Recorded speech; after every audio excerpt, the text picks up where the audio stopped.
बिस्मिल्लाहिर्रहमानिर्रहीम। शुरू अल्लाह जे बाबरकत नाले सां जेको निहायत ई रहम करम वारो आहे। रहमान आहे, रहीम आहे, जेको असांजे दिलनि जा राज़ ख़ूब ॼाणे थो। आबाद घर छो बर्बाद थींदा आहिनि, इन बाबति हिकिड़ो मौज़ू आहे, तव्हां दोस्तनि सां शेयर थो कयां।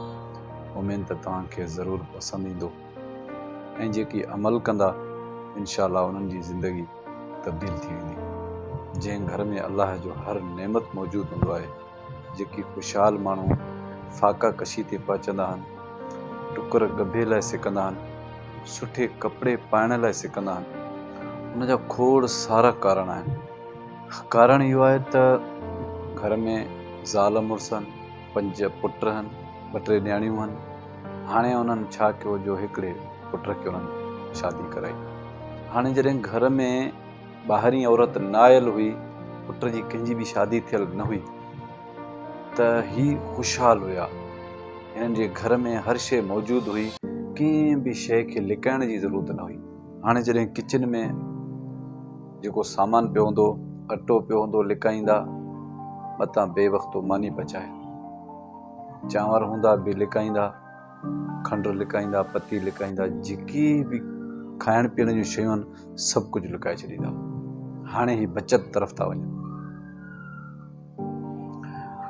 उन कुंवार खे अगरि हिननि सुठा कपिड़ा वठी ॾिना, कंहिं शादी मौक़े ते विया, उनखे ॾिनो त कपिड़ा पाए हलूं था फलाणी शादी ते, त वापसी महिल घर पहुचण शर्ती चवंदसि कपिड़ा लाहे ॾे त असां अलमारी में रखूं, ख़राब थी वेंदा। जेको हिनखे पंहिंजो सोन आहे, फौरन उहो सोन बि उन खां खसे, चवंदा असांखे ॾियो। इन जो मतिलबु छा थियो? इहा थी वई फ़क़ीराणी। पंहिंजे ई घर में फ़क़ीराणी थी वई। अगरि उनखे इत्फ़ाक़ सां चांहि जी तलब थिए, ससु खां या पंहिंजे मुड़ुस जे भेनरुनि खां वञी हथु टंगे घुरे त मथे में सूर आहे, चांहि पचायूं। माना पंहिंजे घर जी मालिकाणी फ़क़ीर थी वई। हाणे इते कंहिं बि माण्हूअ जे ज़बान में सच कोन्हे त आख़िर हीअ बि घर जी भाती आहे, हीअ घर जी मालिकाणी आहे, आख़िर हिन सां अहिड़ो वर्ताव छो? न सहुरो पंहिंजे घरवारी खे चवंदो हूंदो, न वरी उनजो मुड़ुसु, न वरी उनजे ज़बान में सच आहे त आख़िर हीअ बि भाती आहे, हिन खां लिकाइण जो फ़ाइदो कहिड़ो? हाणे सभु ख़ामोश आहिनि, सभु ख़ुशि आहिनि पाण में। हाणे हिननि जी बर्बादी शुरू थी थिए। वरी हिननि ॿिए पुट जी शादी कराई। हाणे जेका उहा कुंवार आई त उहा त जलाद हुई, उहा जो घर में आई त उन सां बि हिननि जो अहिड़ो रवैयो। हाणे उहो त सोचे त मां घर में आई आहियां या कंहिं क़ैद में आई आहियां, जो माना हर शइ माना किचन में आहे ई कुझु न। माचीस पुछा कयूं, उहा बि माना ससु वटि लिकायल अलमारी में पई आहे। हाणे हीउ कहिड़े क़िस्म जो घरु आहे? इंसानु आहे, को वक़्त ते मानी खाए थो, को ईअं सुम्ही थो पए। अगरि उनखे ज़रूरत आहे त उहो कीअं पंहिंजे घर में फ़क़ीर थी घुरे? मौजूदु हूंदी त हर शइ कढी पाण करे खाईंदी। कुझु न्याणियूं जेके हूंदियूं आहिनि त उहे पंहिंजे ख़ानदान, पंहिंजे पीउ माउ भाउ जे इज़त जे करे ख़ामोश हूंदियूं आहिनि। उहे इहे चवंदियूं आहिनि त मतां मुंहिंजी ॻाल्हि ॿाहिरि निकिरे, मुंहिंजे करे के चङा फ़ैसिलनि में वेहनि, मुंहिंजो नालो कंहिं कचहरी में निकिरे, इन जे करे उहे न्याणियूं ख़ामोश हूंदियूं आहिनि। ऐं के न्याणियूं जेके बेज़ार थी वेंदियूं आहिनि, उहे चवंदियूं आहिनि त छो असांजो घर न आहे छा? मुड़ुस सां विढ़ंदी, ससु सां विढ़ंदी, ॾियो न असांखे हक़ु पंहिंजो। असांजा कपिड़ा आहिनि, तव्हांखे छो ॾियूं रखण लाइ? असांजो सोना तव्हांखे रखण लाइ छो ॾियूं? असांखे कमिरो कोन्हे छा? असांखे पेटी कोन्हे छा? ऐं तव्हां खाइण पीअण जूं शयूं, गेह चांवर, उहे बि माना वञी पंहिंजी पेटी में लिकायो, त पोइ हीउ छाजो घरु थियो? असांखे हिन घर में जॾहिं अहमियत न आहे त तलाक लिखो। काफ़ी सारे न्याणियुनि जो ईअं तलाक थी वियो, उन्हनि मर्दनि जे, उन घर वारनि जे रवैये जे करे ऐं उन्हनि जे अना जे करे, घर में पंहिंजी हुकूमत करण जे करे। पुट जो घर तबाह। कुझु न्याणियूं पंहिंजे भाइरनि जे लाइ, कुझु पीउ जे लाइ, कुझु ख़ानदान जे लाइ इज़त जो सोचींदियूं आहिनि। हिन जो मतिलबु इहो न आहे त जंहिं तलाक वरिती त उन्हनि खे इज़त प्यारी न आहे, पर सभिनी जी तबियत मैच न आहे। काफ़ी न्याणियुनि जी इहा बि हिकिड़ी तबियत हूंदी आहे त हर ॾुख सूर पंहिंजे दिलि में रखी ज़बान ते तालो हणी वेहंदियूं आहिनि त असांजी ॻाल्हि ॿाहिरि न निकिरे। ऐं चवंदा आहिनि त सिधी काठी ते हमेशह वज़न घणो हूंदो आहे, हेठां ते पाणी बि घणो ईंदो आहे। घर वारनि जो सॼो ज़ुल्म बि उन सब्र वारे सां हूंदो आहे। पोइ छा थींदो आहे त जेका न्याणी ख़ामोश आहे, सभु कुझु बर्दाश्त थी करे, अकेली वेठी हूंदी, न मुड़ुसु सम्झे न ॿिया के सम्झनि, उन जूं जेके आऊं आहिनि, ख़ामोश आऊं, उहे रब वटि पहुचनि थियूं। त कॾहिं कॾहिं अगरि दुख मां उनजा ॻोढ़ा बि वही पिया त रब खे ॿाॾाईंदी, मुंहिंजा मौला, मां अहिड़ो कहिड़ो गुनाह कयो जो हिननि जलादनि में अची मूंखे फसाई। उनजा फ़ैसिला ईअं हूंदा आहिनि त उहे ठहिया ठुकिया घर, बादशाही वारा घर बर्बाद थी वेंदा, सिर्फ़ु सच न ॻाल्हाइण जे करे। घर में उन भाती खे तकलीफ़ आहे त मुड़ुस जो बि हक़ आहे त उनजी तकलीफ़ ॿुधे, उनजी वजह पुछा करे त हिनखे हीअ तकलीफ़ छो आहे। अगरि सहुरो ॾिसे थो त उहो बि चए त हीअ त असांजी न्याणी आहे, असां परणाया आहियूं, पुटु आहे त असांजे ॾे नुंहुं बि आई, त हिनखे हीअ तकलीफ़ छो। घरेलू मसइलनि जे करे उहा ग़रीब न्याणीअ जी आह रब वटि पहुचे थी। पोइ सॼी ज़िंदगी चवंदा त असांजी क़िस्मत ख़राबु हुई, फिलाणी आंधीसीं, असांजो घर बर्बादु थी वियो। असुल में फिलाणी अचण सां तव्हांजो घर आबाद थिए हा, पर तव्हांजे रवैयनि, तव्हांजे अना ऐं तव्हांजी ख़ामोशी तव्हांजो घर बर्बादु कयो।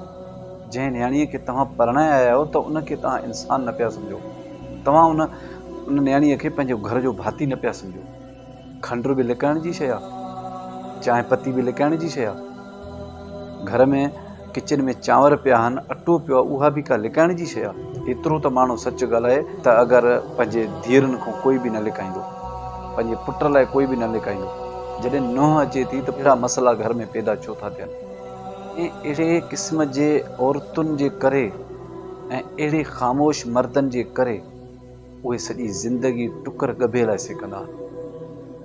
हिन दुनिया में इहो कानून आहे जंहिंजो केर बि कोन्हे, जेको ख़ामोश आहे उनजो फ़ैसिलो अलाह कंदो आहे ऐं उनजा फ़ैसिला सख़्तु हूंदा।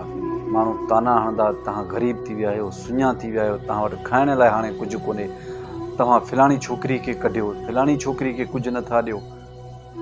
जॾहिं ॿी पीढ़ी गुज़रंदी त माण्हू उन्हनि जो मिसाल ॾींदा, चवंदा थी एॾा गंदा हुया, एॾा ख़राबु हुया जो फिलाणे पंहिंजे घरवारीअ जे करे सच न ॻाल्हायो, उनखे तलाक ॾेई छॾियऊं, उनखे खाधो न खारायूं। ऐं फिलाणी छोकिरी जेका मज़लूम हुई, मिसकीन हुई, उन इज़त बचाइण जे करे, पंहिंजे पीउ माउ भाइरनि जी इज़त जे बहाल रखण जे करे ख़ामोश रही ऐं उन सदाईं पंहिंजे अलाह खे पुकारियो त मौला, मां अहिड़ी कहिड़ी ग़लती कई जो मूंखे हिन अज़ाब ज़ालिमनि में अची फासाई। ऐं उहा आह रब वटि पहुचे थी त उन्हनि जो सभिनी जो रिज़िक बंदि थो थिए। इहो अलाह जो फ़ैसिलो आहे त तव्हां अगरि कंहिंजे रिज़िक ते लत ॾींदव त अॻु में तव्हांजो रिज़िक खसबो। हिन दुनिया में बराबरी कयो, केर बि कंहिंखां मथे कोन्हे, केर बि कंहिंखां घटि कोन्हे। अलाह सभिनी खे हिकु जहिड़ो साह ॾिनो आहे, सभिनी जूं चाहतूं, दिलि जूं ख़्वाहिशूं सभिनी खे आहिनि दिलि में। मां पाण ते थो चवां, अगरि मूंखे को वठी थो वञे त मुंहिंजो ही मसइलो वञी हल कर। मां काटन जा कपिड़ा पाए छापरनि खे तेल हणी फणियूं ॾेई उन्हनि जा मसइला वञी हल कयां थो, पर मां पंहिंजे गिरेबान में करे ॾिठो आहे त मुंहिंजे घर में मुंहिंजे फैमिली खे इंसाफ़ आहे, मां दुनिया जा मसइला वञी हल थो कयां ऐं पंहिंजे घर में सच ॻाल्हाए नथो सघां। अगरि ॾिसे त मुंहिंजी अमड़ कंहिं नुंहं सां सही नथी हले त उन अमड़ खे बि पंहिंजे मुंहं सां चए। मां नथो चवां त पंहिंजे अमड़ जे साम्हूं थिए, पर उनखे चवे अम्मा हीअ असांजे घर जी भाती आहे। हिन घर में जेके बि असां 20-25 फ़र्द आहियूं, ख़बर न आहे अलाए कंहिंजे सिर में भाग आहे, अलाए कंहिंजे करे सुठो खाऊं था। असां थी सघे थो उनखे तकलीफ़ था ॾियूं जंहिंजे सिर में भाग आहे, जंहिंजो बख़्त आला आहे, असां उनजे करे खाऊं था। अगरि असां उनखे तकलीफ़ ॾियूं था, असांखे ख़बर ई कोन्हे। हीअ जेका बि मां कचहरी कई त हीअ का बि कहाणी कोन्हे, हीअ हिकिड़ी सम्झाणी आहे त इंसाफ़ पंहिंजे घर खां शुरू कयो। ॿाहिरनि लाइ त इंसाफ़ हर को करे थो, ॿियनि लाइ सच ॻाल्हाए सघे थो सभु को, अदा तूं ग़लति आहे, तूं ग़लति आहे, पर अॻु में पाण ॾिसे त मां पंहिंजे घर में फ़ैसिला करे सघां थो, सुठा फ़ैसिला कंहिंजो हक़ु कंहिंखे वठी ॾेई सघां थो। वठी नथो ॾेई सघां त मां कंहिंजे लाइ सच ॻाल्हाए सघां थो। केर बि ग़लति हुजे उनखे हिदायत कयो। ऐं ॿियनि जूं न्याणियूं वाधारियूं कोन्हनि। जॾहिं तव्हांजा निभागा पुट नथा सुधरी सघनि त पोइ तव्हां छा था चओ त शादी करायूं त सुधरे। जॾहिं तव्हांजो पुटु तव्हां पीउ माउ खां ॿाहिरनि को नथो सुधरे त पोइ उहा अकेली छोकिरी अची हिन निभागी खे कीअं सुधारींदी? पोइ त इहो अज़ाब त तव्हां उनजे कंध में था विझो ऐं इन जो हिसाबु तव्हांखे ॾियणो पवंदो। हीउ ख़राबु हुयो, पीउ माउ हुयोसि, भाउ हुयो, ऐं तव्हां सुधारे न सघिया उन चरे खे। वरी उहो चरियो हिकिड़ी इख़लाक़ सुलझियल पढ़ी लिखी छोकिरीअ सां शादी करायो, उनजे कंध में हणी छॾियो। हाणे सुधारण जो ज़िम्मो उन छोकिरी जो। तव्हां पाण इंसाफ़ कयो। अलाह ने कबा।